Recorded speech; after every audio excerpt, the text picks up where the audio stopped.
aking nabalitaan sa aming kapatiran, marami na daw ang pinanlalamigan. Hindi ko alam kung bakit sila nagkaganyan.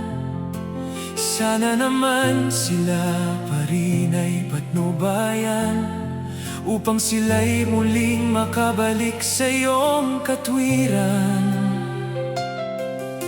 Buong akala ko sila na'y hanggang dulo, pero mali pala, sila'y biglang nagbago.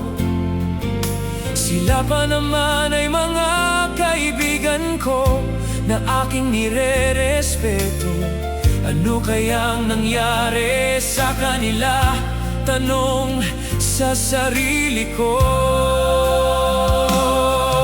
Yung una, sabi niya nanlamig siya. Sumunod naman ang isa, siya daw ay laylo muna. Nakakalungkot lang ang huli ay kapareho na nila. Mga hindi na dahilan ay kung ano-ano na. Mga kapatid, inyo sanang pag-isipan. Baka naman mga gawa nyo na ay mga kalikuan. Dapat na isa puso mga aral na natutunan. Huwag sanang mapalitan ng mga gawang kamalian.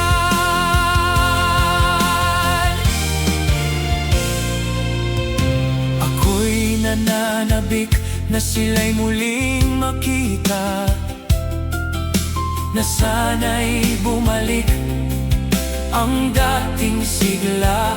Sila na dati ay puno ng galak at saya, ay muling manumbalik sa tulong ng Ama, upang sila ay muli naming makasama. Mga kapatid, inyo sanang pag-isipan. Baka naman mga gawa nyo na ay mga kalikuan. Dapat na isa puso mga aral na natutunan. Huwag sanang mapalitan ng mga gawang kamalian.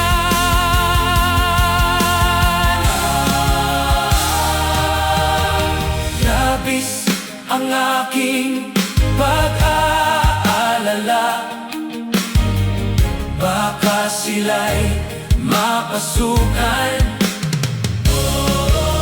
Espiritu ng kasamaan, sa halip espiritu ng kabutihan.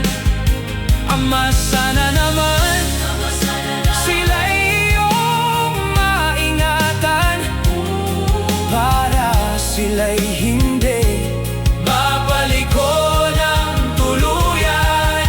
Naging saksi kami sa kanilang dedikasyon, kaya naman sila'y aming naging inspirasyon.